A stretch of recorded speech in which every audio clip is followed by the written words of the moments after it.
Aaron has lived in Wilmington for 3 years. He enjoys yoga, surfing, and pursuing knowledge. He hopes to learn to be a more effective speaker in Toastmasters. This is his third speech titled A Qigong Approach to Calm the Mind and Balance Emotions. Aaron will dive deeper into the foundations of the practice and share a sequence that can be used in a variety of scenarios. Aaron was first introduced to Qigong over 3 years ago as a way to free the mind from thought and connect with experience in the present moment. This speech is 5 to 7 minutes. Please help me welcome Aaron Trippet to the lecture.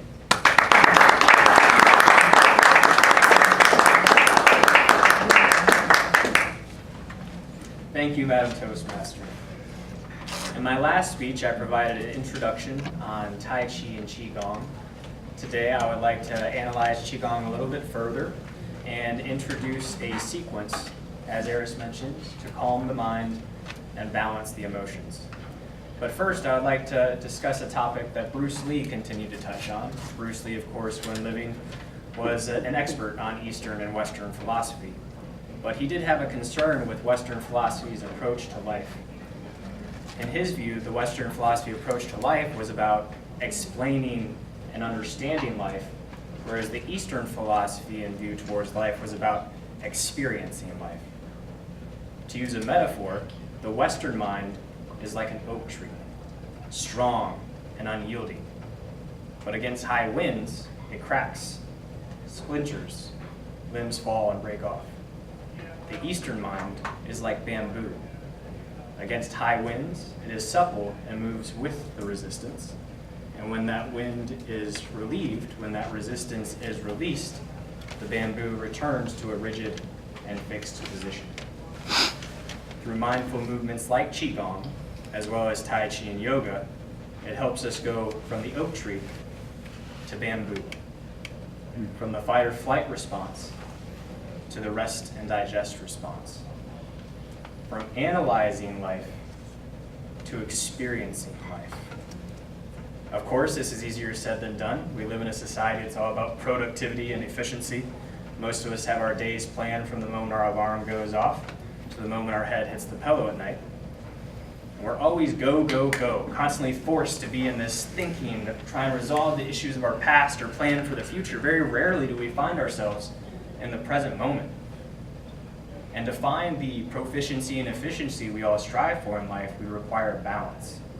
And the sequence I would like to introduce you today, I hope can achieve just that. Qigong can be traced back to the oldest written manuscripts in ancient China. An example of this was discovered in the 1970s when a tomb from the Han Dynasty was excavated and they discovered a silk scroll. Now this tomb in particular was designated as being from 186 BC. And this silk scroll had various movements associated to treat internal health issues. So let's just take a step back and analyze that. Over 100 years before Christ roamed the earth, there was an intuitive understanding that through external movement, we could address and help heal internal dysfunction. Powerful stuff. This sequence is called the Nei sequence, spelled N-E-I, and this sequence can be traced back to those silk scrolls. And not only was this silk scroll I'm discussing the origin of Qigong, it was also the origin of what we know as traditional Chinese medicine today. Do we still think Western medicine holds all the answers? That's a conversation for another day. This is interactive, so please, whoever would like to participate, join me. If you're more comfortable staying seated and going through the hand gestures, feel free. We will begin with our feet in between hip and shoulder width apart, always maintaining the slight bend in the knee. Toes can be directly forward or slightly out, wherever is most comfortable for you.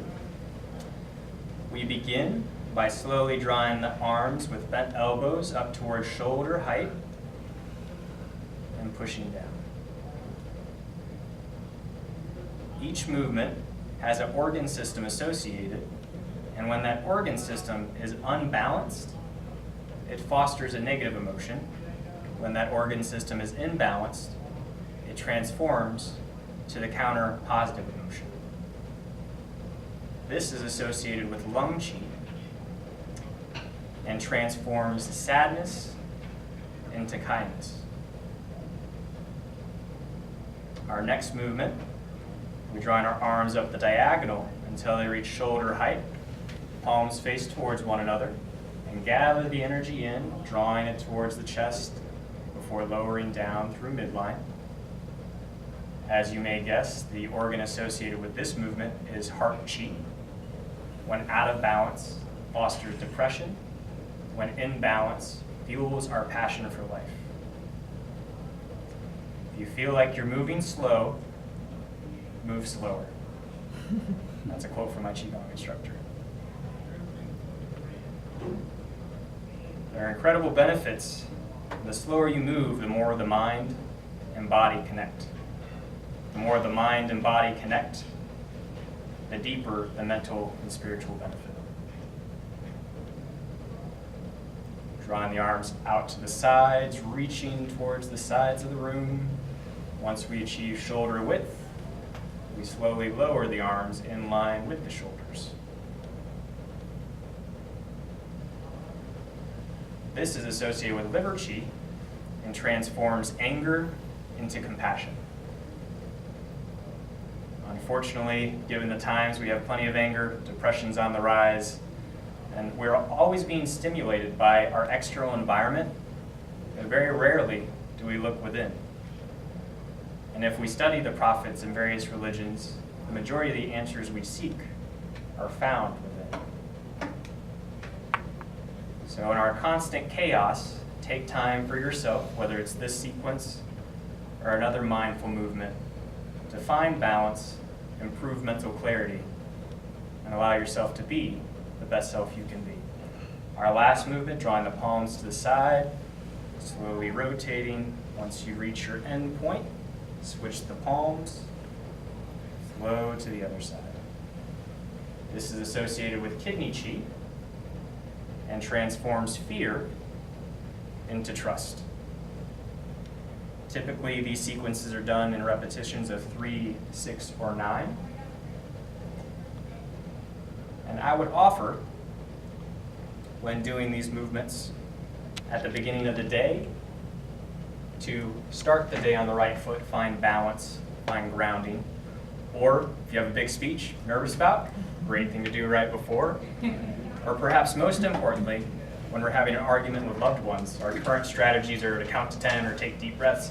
The issue with these strategies is we're not allowing the mind to become distracted. So we're still in that place of anger when we try and communicate, and that's where people can get hurt. So the next time you're angry or upset and you want to have a conversation, I offer you to do this sequence so you can come back with a renewed perspective and have a more constructive conversation. Thank you for your time. Madam Toastmaster.